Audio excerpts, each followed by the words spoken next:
So one thing we need to address is if the gravitational potential energy equation is the UG, gravitational potential energy, equals mgy, we need to talk about how we actually measure y. Like where is height 0? Where is y 0 when we're doing a physics problem?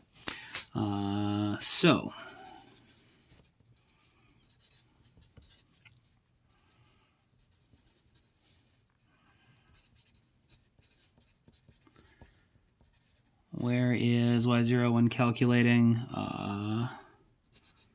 gravitational potential energy? And the answer is it can be anywhere you want, but you need to be consistent throughout the problem.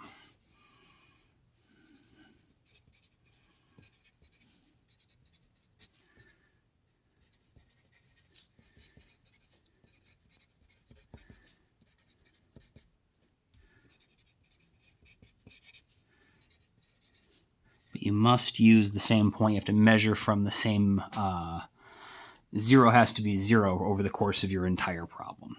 Must use the same position. I'll write it up, 0 position.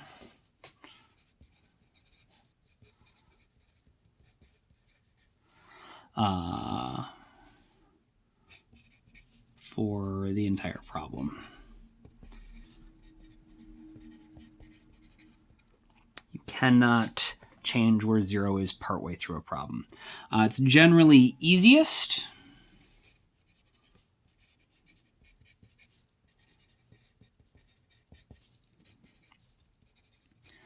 to make 0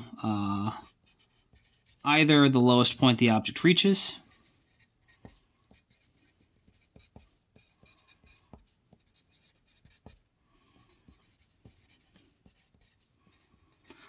or just the ground. If you draw a little picture of the situation and you have the ground on there, if you make that 0, that works. That works just fine. So let me show you why it doesn't actually matter where you measure y from, as long as you're consistent. So let's say we have a building, maybe like the high school, which is 3 stories tall. So we have a 3-level high building. At the first floor, or the third floor, second floor, first floor. We have some objects. We have an object that we're going to move around from floor to floor.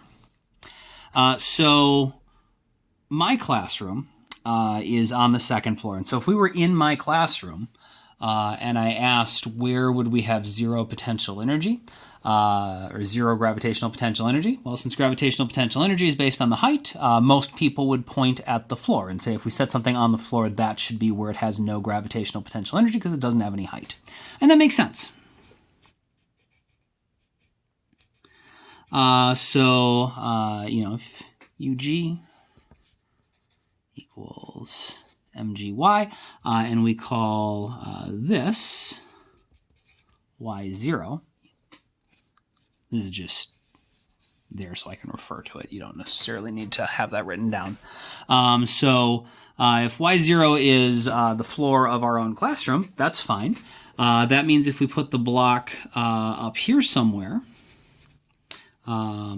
it's going to have to gain gravitational potential energy. So if y0 is here, this is going to be 0 joules from our perspective of gravitational potential energy.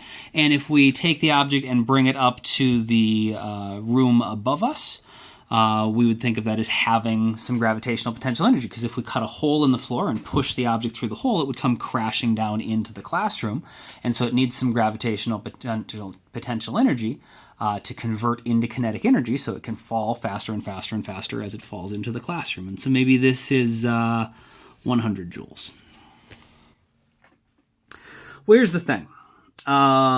We could cut a hole in the floor here and drop the object down into the first floor.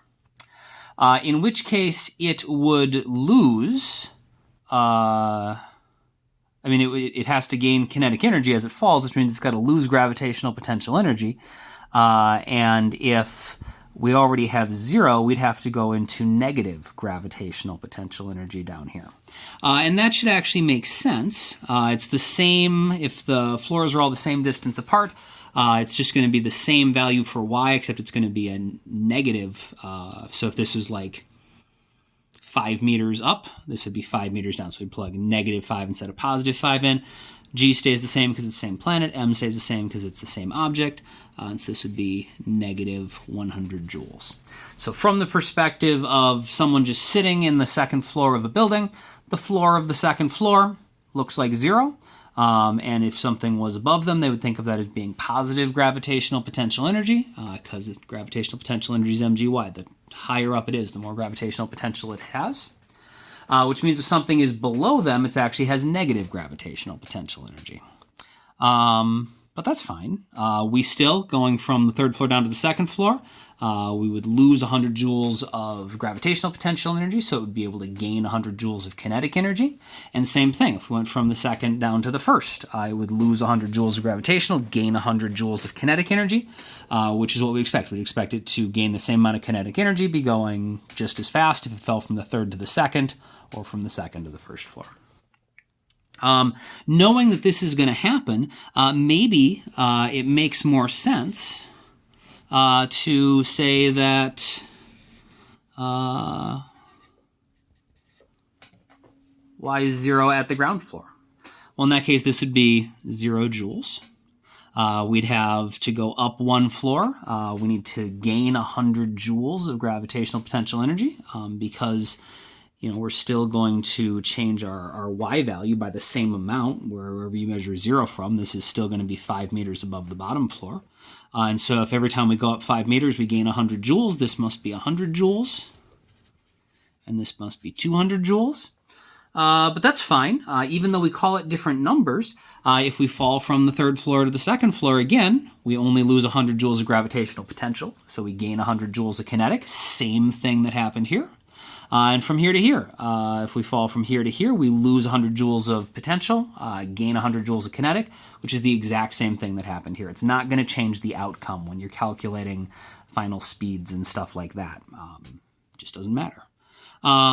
Maybe from the perspective of someone up on the third floor, they'd want to call the third floor height 0, in which case they would think the object has 0 joules when it's up with them. They would think it has -100 joules when it's down on the second floor, and it would have -200 joules when it's on the first floor. But again, this is fine. In all 3 cases, it changes 100 each time it goes up or down a floor. And in all 3 cases, it has lost 200 joules going from the third floor all the way down to the first floor.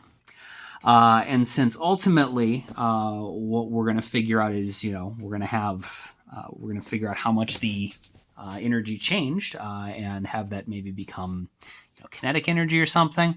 It doesn't really matter what the individual values are, as long as you're consistent with how you calculate them, everything is still going to work out.